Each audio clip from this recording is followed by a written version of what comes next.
Welcome everyone to today's Explainer. I am absolutely thrilled to have you here. Today we're tackling one of the most vital, yet honestly often totally overlooked, secrets of business success. Think about it. You could have a brilliant, world-changing business strategy. You know exactly what you want to achieve, but if you don't have the right organizational structure to actually support it, well, that strategy is practically useless. It's just a dream. So we're going to explore the critical bridge between your strategy and your structure, and look at how to design a modern organization that actually gets things done.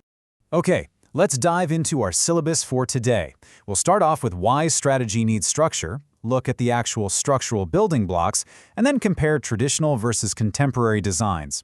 After that, we'll tackle culture and change management, strategic issues in the digital age, and finally wrap up with what it takes to be an agile digital leader. Part 1. Strategy needs a structure. Let's imagine a hypothetical, rapidly growing Canadian startup. We'll call them True North Gear, based right out of Vancouver. Now, they've got a fantastic strategy to design and sell premium, locally made, sustainable outdoor gear for extreme weather. That strategy provides a really clear direction, right? It gives them great competitive positioning. But here's the catch. Strategy alone doesn't sew the Parkers. It doesn't manage the supply chain. The structure is what provides the execution mechanism. And this brings us to a foundational, diploma-level principle from business historian Alfred Chandler. He famously said, "Structure follows strategy."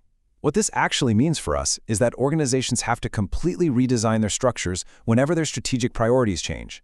So, if True North Gear decides to pivot from being a cozy local Vancouver boutique to a massive national retailer spanning all of Canada, their old, simple organizational structure is inevitably going to break down. They'll face inefficiencies, communication breakdowns, and ultimately strategic failure if they don't adapt that structure to fit the new national strategy. So let's define our terms here and break down this jargon into plain English. Organizational structure is, essentially, the backbone of a business. It's the framework that dictates exactly who does what, who reports to whom, and how decisions are actually made, both horizontally across different teams and vertically up the chain of command. When True North Gear has a crystal-clear structure, employees know exactly what they're responsible for. Managers understand the limits of their authority, and everyone, the whole shebang, knows how information is supposed to flow. Moving on to part 2, the structural building blocks. As our startup True North Gear expands from a scrappy little team of 5 founders to a bustling company of 50 employees, things change. They can't just yell across the room to coordinate tasks anymore. They absolutely need management architecture. A critical factor here is what we call the span of control. Essentially, this is just how many people a single manager supervises directly. A narrow span creates a very tall organizational pyramid with tons of management layers. It offers a lot of close supervision, which is great, but man, it can be slow and expensive.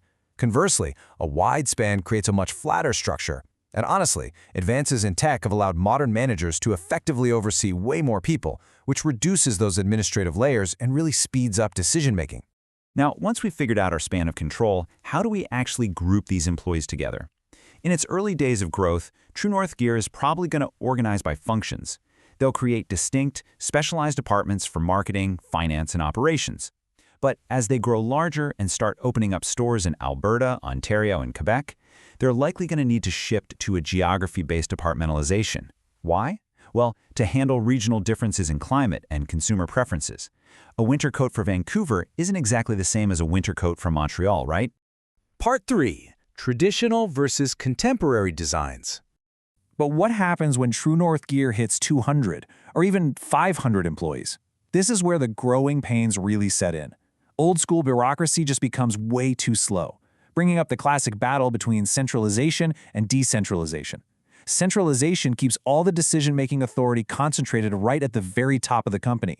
It's fantastic for strict consistency and keeping costs in check. Decentralization, on the other hand, pushes that authority down the chain, empowering frontline employees.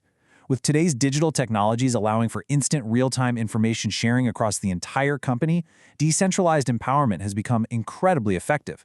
Think about it. It allows local store managers in Montreal to make immediate, on-the-ground decisions based on a sudden local blizzard, without having to wait for formal approval from the head office in Vancouver. Making that leap from a traditional to a more contemporary design often involves moving from a standard, functional structure over to a matrix structure. Now, in a functional structure, marketing basically only talks to marketing. It creates these isolated silos where departments don't communicate well.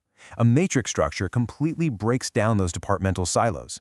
For example, An employee at True North Gear might report to the head of marketing, sure, but they might also report directly to the project manager for a brand new line of sustainable tents.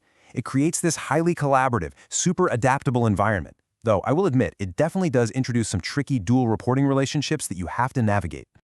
Let's look at Part 4, Culture and Change Management. Here's the thing. Changing a company structure isn't just a fun exercise in drawing a new chart on a whiteboard. You are fundamentally changing how people interact every single day, which requires shifting the organizational culture, the shared values, beliefs, and behavioral norms of your team. Because change inherently causes resistance and a natural fear of the unknown, leaders have to actively guide their employees through these structural transformations. Successful change management starts with incredibly clear communication about exactly why the change is happening. Leaders must show total commitment. They need to invite employees to actually participate in the process, provide the necessary training for new roles, and offer continuous support. You can't just announce a complex new matrix structure on a Friday afternoon and expect everyone to be thrilled and perfectly productive by Monday morning. Moving to Part 5, Strategic Issues in the Digital Age. Adding to all this organizational complexity is the modern reality we live in today. True North Gear is no longer just competing with that cute independent camping shop down the street in Vancouver. No, they are competing with massive, global, platform-based business models like Amazon or specialized global e-commerce giants. To survive, businesses absolutely must undergo digital transformation. And let's be clear, this is not just the basic IT upgrade. It's not just buying everyone new laptops. It is a complete strategic and organizational redesign. It means completely rethinking how you deliver value to your customers. For True North, it might mean integrating predictive AI to forecast their inventory needs, or creating a perfectly seamless omni-channel customer experience that totally blurs the lines between their physical retail stores and their mobile app. Just take a second to consider the incredible forces at play here: big data, AI, cybersecurity, and remote work. Every single one of these trends brings massive operational benefits, but also really intense strategic challenges. AI and automation can drastically improve efficiency, absolutely, but they also force us to navigate tough issues like job displacement and ethics.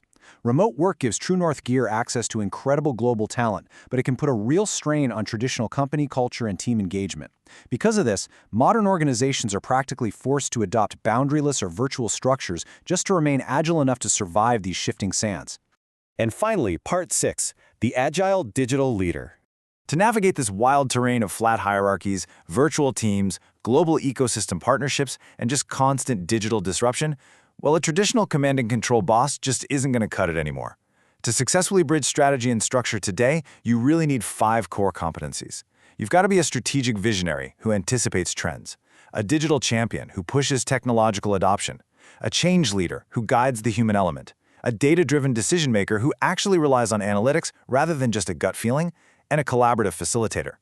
Today's modern leaders aren't just managing technology. They are actively shaping the organizational culture and facilitating cross-functional cooperation to ensure the entire enterprise remains fast, fluid, and agile. So I want to leave you with this final, somewhat provocative thought to chew on. Take a critical look at the businesses you work for or the ones you manage right now. Is your organization structure built for yesterday's strategy, or is it truly, fundamentally designed for tomorrow's digital reality?